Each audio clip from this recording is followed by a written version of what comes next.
താപനില ഉയരുന്നത് ഇത്തവണത്തെ ഹജ്ജ് തീർത്ഥാടകരുടെ ആരോഗ്യത്തിന് വെല്ലുവിളിയാകുമെന്ന് സൗദി അറേബ്യയിലെ ആരോഗ്യ മന്ത്രാലയത്തിന്റെ മുന്നറിയിപ്പ്.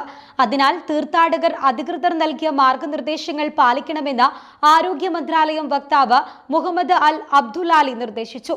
ആവശ്യത്തിന് കുടകൾ ഉപയോഗിക്കണമെന്നും ധാരാളം വെള്ളം കുടിക്കണമെന്നും കൂടാതെ കൃത്യമായി വിശ്രമിച്ചുകൊണ്ട് ഓരോ കർമ്മങ്ങളും ചെയ്യണമെന്നും അതിലൂടെ ക്ഷീണം കുറയ്ക്കാനാകുമെന്നും ആരോഗ്യ മന്ത്രാലയം പുറത്തിറക്കിയ കുറിപ്പിൽ പറയുന്നുണ്ട്. ഹജ്ജ് ചടങ്ങുകൾ പൂർത്തിയാക്കുന്ന ഓരോ തീർത്ഥാടകരും ഈ സുരക്ഷാ മുൻകരുതലുകൾ പാലിക്കേണ്ടത് അത്യാവശ്യമാണെന്നും അദ്ദേഹം പറഞ്ഞു. പ്രതികൂലമായ കാലാവസ്ഥയ്ക്കിടയിലും തീർത്ഥാടകർക്ക് അനുയോജ്യമായ സൗകര്യങ്ങൾ ഒരുക്കാൻ ആരോഗ്യ മന്ത്രാലയം പ്രതിജ്ഞാബദ്ധരാണെന്നും അദ്ദേഹം കൂട്ടിച്ചേർത്തു. ഇത്തവണത്തെ ഹജ്ജ് തീർത്ഥാടന സമയത്ത് പുണ്യനഗരങ്ങളിലെ ചൂട് വളരെ കൂടുമെന്ന് നാഷണൽ സെന്റർ ഫോർ മെറ്റിയോറോളജി കഴിഞ്ഞ ദിവസം പറഞ്ഞിരുന്നു. 45 ഡിഗ്രി സെൽഷ്യസിൽ നിന്ന് 48 ഡിഗ്രി സെൽഷ്യസ് വരെ താപനില ഉയരാമെന്ന് വിദഗ്ധർ സൂചിപ്പിക്കുകയും ചെയ്തിരുന്നു. ഇതിന് പിന്നാലെയാണ് അധികൃതർ മാർഗനിർദ്ദേശങ്ങൾ പുറത്തിറക്കിയത്.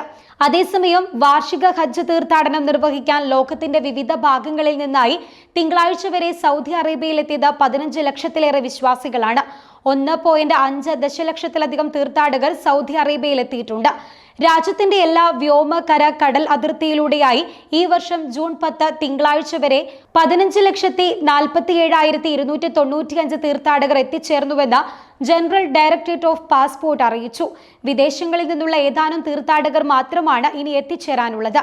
2 ദിവസത്തിനുള്ളിൽ ബാക്കിയുള്ള വിദേശ ഹാജിമാർ കൂടി എത്തിച്ചേരുന്നതോടെ ജിദ്ദയിലെ ഹജ്ജ് ടെർമിനലിന് താൽക്കാലിക വിരാമമാകും.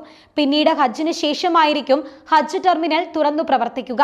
അതിനിടെ മലയാളി ഹാജിമാരുടെ വരവും പൂർത്തിയായിട്ടുണ്ട്. സംസ്ഥാന ഹജ്ജ് കമ്മിറ്റിക്ക് കീഴിൽ കേരളത്തിൽ നിന്നുള്ള മുഴുവൻ ഹാജിമാരും മക്കയിലെത്തിയിട്ടുണ്ട്. കണ്ണൂരിൽ നിന്നായിരുന്നു അവസാനത്തെ ഹജ്ജ് വിമാനം. കൊച്ചിയിൽ നിന്നും കോഴിക്കോട് നിന്നുമുള്ള മുഴുവൻ ഹാജിമാരും കഴിഞ്ഞ ദിവസം മക്കയിലെത്തിയിരുന്നു. ആഭ്യന്തര ഹാജിമാർ ഇന്നു മുതൽ മക്കയെ ലക്ഷ്യമാക്കി നീങ്ങും. വെള്ളിയാഴ്ചയാണ് ഹജ്ജിന് തുടക്കമാകുകയെങ്കിലും തിരക്കൊഴിവാക്കാനായി വ്യാഴാഴ്ച രാത്രി മുതൽ തന്നെ ഹാജിമാർ മിനായിലേക്ക് യാത്ര തുടങ്ങും.